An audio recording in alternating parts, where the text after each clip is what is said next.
सम्यक दर्शन का चौथा अंग अमूढ़ दृष्टि अंग है। ठीक है ना? सम्यक दर्शन का चौथा अंग अमूढ़ दृष्टि अंग है। उच्चारण करिएगा। का पथे पथि दुखानाम का पथस्तेप्यसम्मति असंपृक्तिरनुत्कीर्ति रमूढ़ा दृष्टिरुच्यते। एक साथ मिलकर। का पथे पथि दुखानाम का पथस्तेप्यसम्मति असंपृक्तिरनुत्कीर्ति रमूढ़ा दृष्टिरुच्यते। दुखानाम दुखों के पथि मार्ग स्वरूप का पथे का पथ मिथ्या दर्शन मिथ्या ज्ञान मिथ्याचारित रूप कुमार्ग। कुत्सित पथ काफत मिथ्या मार्ग संसार में भटकाने वाले मार्ग में तथा का पथस्तेप्यपि वो मार्ग और मार्ग में लगे हुए कुमार्ग में स्थित जीव में भी क्या नहीं करना?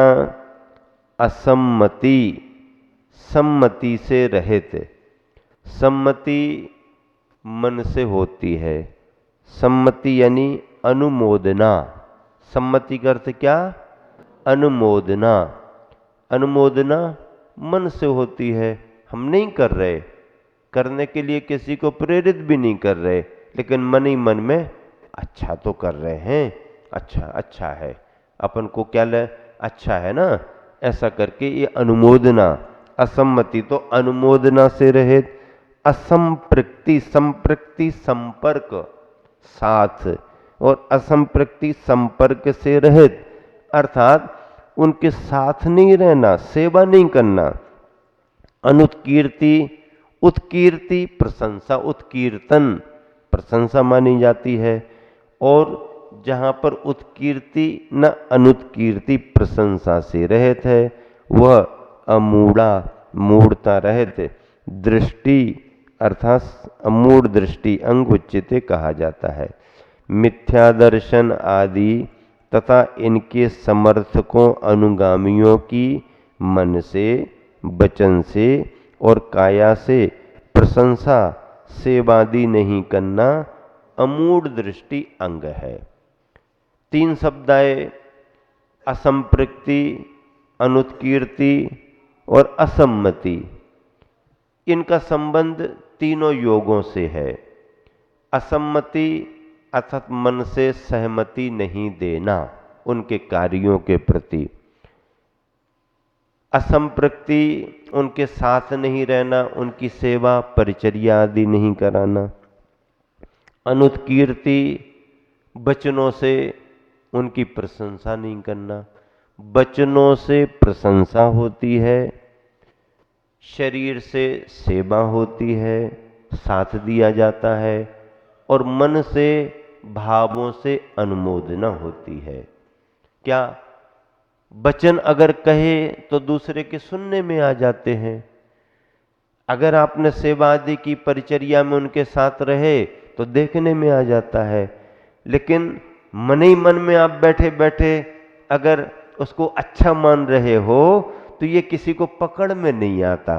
क्या मन का अनुमोदन पकड़ में नहीं आता, लेकिन वह भी दोष माना गया है। कृत कारित अनुमोदना अमूढ़ दृष्टि अंग का अर्थ है कि मिथ्या मार्ग और उस मिथ्या मार्ग में लगे हुए मिथ्या मार्गियों के प्रति हम मन से वचन से काय से दूर रहें, अर्थात कृत कारित अनुमोदना से दूर रहें। ये सम्यक दृष्टि का धर्म है। सम्यक दृष्टि सन्मार्ग और सन्मार्गियों के साथ रहता है, मिथ्या मार्ग और मिथ्या मार्गियों के साथ नहीं रहता। संसार में दोनों का बोलबाला है, बाजार में दोनों सामान बिक रहे हैं।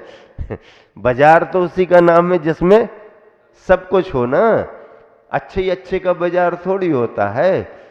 अच्छे अच्छे बाजार में सब तरह का सामान भी आता रहता है।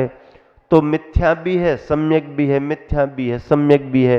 अब तुम्हें क्या पसंद है वो तुम्हारे लक्ष्य पर है।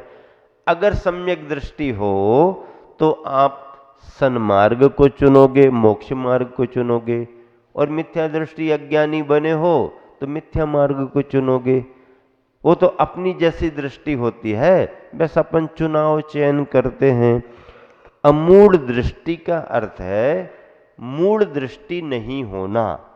मूढ़ दृष्टि का मतलब है मुग्ध दृष्टि, भ्रमित दृष्टि नहीं होना। आचार्य महाराज को लगा हो कि भाई स्वाध्याय तो सभी करेंगे, अब राजा का नाम ले दिया है तो रानियों को ये ना लगे कि हम में से कोई नहीं है क्या। तो फिर जैसे सरकार है हर समुदाय को संभालती है ना, हर वर्ग को ऐसी योजनाएं निकाल देती है, ये युवा वर्ग के लिए है, तो वृद्धों को पेंशन आदि, तो वृद्ध संतुष्ट हो गए। तीर्थ यात्रा की ट्रेन निकाल दी वृद्धों की, वो संतुष्ट हो गए। नारी कल्याण के रूप में महिलाओं के लिए योजना निकाल दी है, लक्ष्मी लाडली बहना योजना निकाल दी, कहीं ये योजना कहीं वो योजना, वो खुश हो जाते हैं।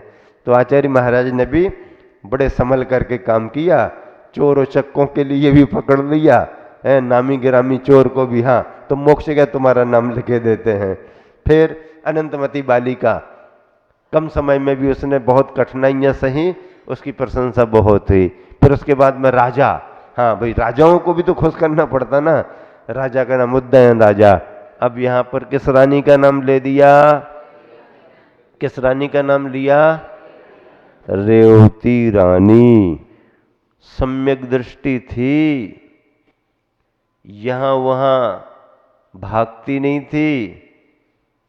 दुनिया के चमत्कार, दुनिया के आकर्षण, प्रलोभन, वो जा रहे वहां तो भारी भीड़ है, ऐसा है वैसा है, सब सुनती थी, लेकिन जो उसे करना वही करती थी। परीक्षा भी ली उसकी, हाँ परीक्षा ली, चारों दिशाओं में अलग अलग रूप दिखा करके परीक्षा ली। पूरब दिशा में ये दिखाया नहीं, ये स्वरूप सच्चे भगवान का नहीं है। दक्षिण दिशा में दूसरा रूप बताया, नहीं रूप तो ठीक है लेकिन ये भगवान का स्वरूप नहीं है। फिर पश्चिम दिशा में भी दिखा दिया, नहीं ये भी भगवान का नहीं। नहीं बहुत सारे जन जा रहे हैं, ऐसा है वैसा है, बहुत सारे जन जा रहे हैं, वो बहुत सारे जन जाने हैं, लेकिन वहां पर स्वरूप भगवान का नहीं है। वो तो सब भगवान मान रहे, भगवान मानने में क्या दिक्कत है, भगवान तो जरा में जन्म ले लेते हैं। अभी आप चलते चलते कहीं पर भी कुछ भी कर दो और श्रीफल और अगरबत्तियां लगा दो, आप आगे बढ़ो, शुरुआत हो गई, उसमें क्या है, टाइम थोड़ी लगता है। ये मील के पत्थरों को भी कई लोग भगवान बना देते हैं, पेड़ पौधों को भगवान बना दो, अपनी मान्यता है। लेकिन जब शास्त्र को पढ़ते हैं तो उनका स्वरूप अलग है। फिर परीक्षा लेने वाले ने सोचा कि सम्यक दृष्टि है, स्वाध्यायी है, ये डगमग नहीं होगी, अब इसको किस किस मान्यता से प्रभावित करो, तो तीर्थंकर का समोसरण बना दिया। अब ये तो आएगी क्या, अभी बाकी स्वरूप में नहीं है, अब तीर्थंकर आ गए, अब तीर्थंकर बैठे हुए देख रहे, अब तो आएगी रेवती रानी। तो जब रेवती रानी को समाचार मिला समोसरण लग गया है, सब लोग जाने लगे हैं, तुम भी चलो, तो कहती है तीर्थंकर 24 होते थे, वो तो हो चुके हैं, अबे 25वें तीर्थंकर कहां से आ गए, कोई गुजराती तो नहीं है, कांजी वांजी तो नहीं आ गए कोई। क्या कहने लगी, नहीं तीर्थंकर तो 24 होते हैं, वो तो मोक्ष हो गया उनको, अब तो 25 में कोई तीर्थंकर है। इसमें भी किसी की माया चाल है, कोई हमारी परीक्षा ले रहा है। गई नहीं, परीक्षा लेने वाला हार गया, आकर के वंदना की, तू सच्ची सम्यक दृष्टि है। और इसलिए इतना सब आकर्षण दिखाने के बाद विचलित नहीं हुई। देखो, सम्यक दृष्टियों की अपनी पहचान होती है, उनका अपना स्वाध्याय होता है, उनकी अपनी दृढ़ता होती है।